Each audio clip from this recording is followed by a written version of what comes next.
Hi hello, कसे आहात सगळे? मजेत ना? मजेतच असायला हवं. मी अंशमी तुमचं स्वागत करते माझ्या यूट्यूब चॅनलवरती. सो आज स्पृहाला सुट्टी असल्यामुळे आज आम्ही मूवी बघायचा प्लॅन केलेला आहे आणि आम्ही चाललेलो आहे नरसिंहा पिक्चर बघायला आणि तो 3D मध्ये आहे. आणि स्पृहाला सुट्टी असल्यामुळे हा एक प्लॅन केला आहे मी छोटासा. त्याच्या आधी मला थोडेसे पार्सल पण ओपन करायचे आहेत, ते पण मी या व्हिडिओमध्ये दाखवेनच आणि माझं डेली रुटीनसुद्धा तुमच्याशी शेअर करेन. सो चला बघूया.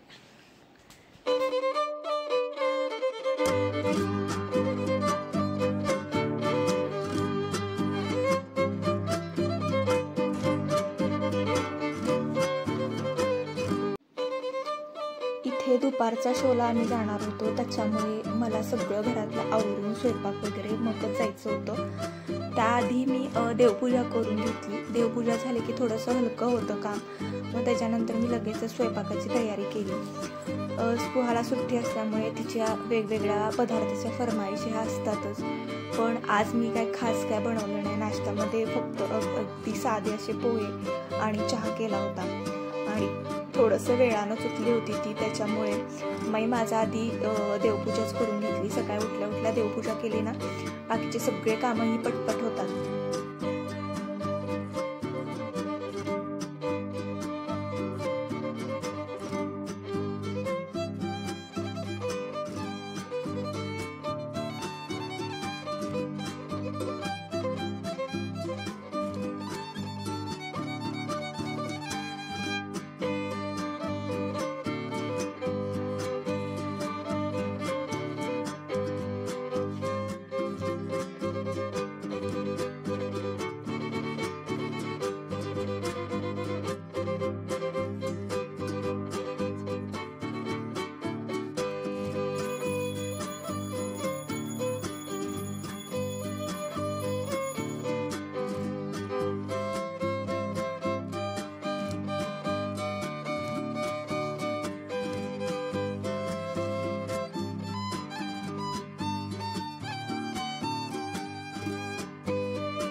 तर स्वयंपाकाला सुरुवात केली मी. नेहमीप्रमाणेच आज काय बनवायचं हे सुचत नव्हतं आणि मुळा हा फ्रेश होता आणि त्याच्यामुळे आज म्हटलं मुळ्याची भाजी करावी.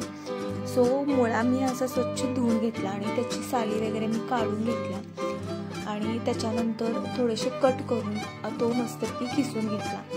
त्याच्यानंतर साधं काहीच म्हणजे त्याला मसाले वगैरे नाही टाकायचे, फक्त मिरचीची फोडणी, कढीपत्ता, थोडंसं लसूण, परत जिरे मोहरी इत्यादी. आणि तुम्ही कुठलीही डाळ खात असाल, तुरीची असेल, मुगाची असेल, ती डाळ घालायची आणि अगदी छान व्यवस्थित परतून खूप छान आणि टेस्टी लागते. पण खिसल्यानंतर मुळ्याची थोडंसं ते जे पाणी असतं ना ते काढून घेतलं ना, त्याचा जरा स्मेल थोडा कमी होतो आणि टेस्टला पण खूप छान लागते. मी ही नेहमी अशाच पद्धतीने मुळ्याची भाजी करते.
तर इकडे माझी भाजी तयार झालेली आहे. म्हणलं इकडे लगेचच भाकरी करावी.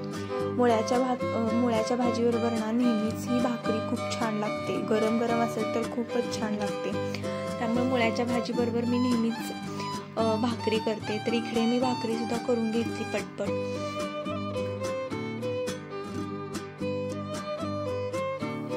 तर इकडे स्वयंपाक झाला आम्ही लगेचच जेवायला बसलो. जेवून वगैरे आवरलं पटपट, कारण स्पृहाचं पण आवरायचं असतं, माझं पण आवरायचं असतं, त्याच्यामुळे भरभर होत नाही. आणि तिथे पोचायला आम्हाला 15 ते 20 मिनटं तर लागणारच होते. त्याच्यामुळे मी पटकन लवकरच जेवून घेतलो, म्हणजे 11, 11:30, 12च्या दरम्यान.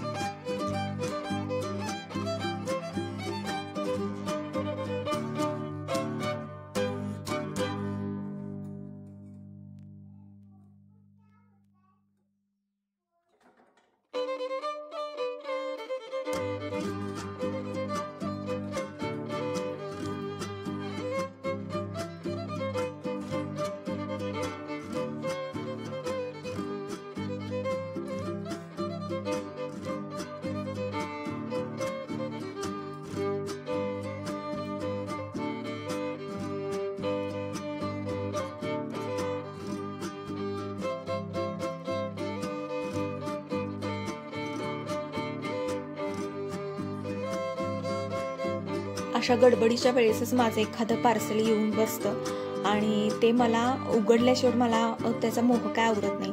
तरी पण मी गडबडीच्या वेळेसच हे थोडंसं ओपन करून बघितलं की ते व्यवस्थित आहे का नाही, कारण रिटर्न करावं लागतं जर ते व्यवस्थित नसेल तर. सो आम्ही निघालेलो आहे पिक्चरला.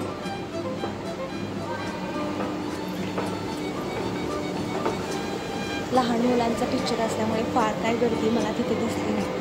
थोडीशी छोटीशी अशी लहान मुलं आणि त्यांचे आईवडीलच मला तिथे दिसले आणि आम्हीच होतो पूर्ण पिक्चरच्या टाकीमध्ये.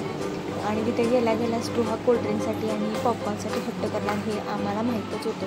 पण तरीसुद्धा आम्ही घरातूनच तिला समजून सांगितलं होतं की इंटरवल झाल्यावरच तुला पॉपकॉर्न आणि कोल्ड्रिंक्स मिळतील. तर आत गेल्या थोडा वेळ झाल्यामुळे आम्ही लगेचच आत गेलो आणि तिथे बसलो.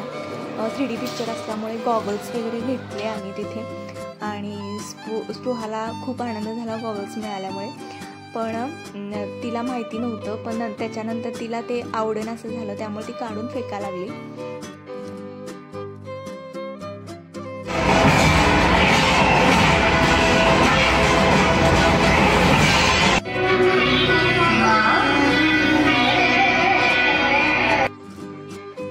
फायनली स्पृहाचे पॉपकॉर्न आणलेले आहेत आणि त्याच्यानंतर कोल्ड्रिंक्स काय घेतले नाही, कारण तिला थोडीशी सर्दी आणि खोकला होता, त्यामुळे फक्त पॉपकॉर्नच खाल्ले आणि आम्हीसुद्धा खाल्ले. आणि पॉपकॉर्न खात आम्ही खूप मूवी एन्जॉय केला.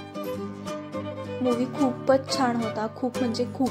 आणि ह्याचे नेक्स्ट पार्ट पण येणार आहे, त्यावेळेसुद्धा आम्ही येणारच आहोत. पण हा मूवी मी फर्स्ट टाईम असे कार्टून टाईप मूवी बघते आहे, त्यामुळं स्पृहाबरोबर आम्हीसुद्धा हा मूवी खूप एन्जॉय केला. तर कसा वाटला व्हिडिओ नक्की सांगा आणि भेटू नेक्स्ट ब्लॉगमध्ये. Bye bye.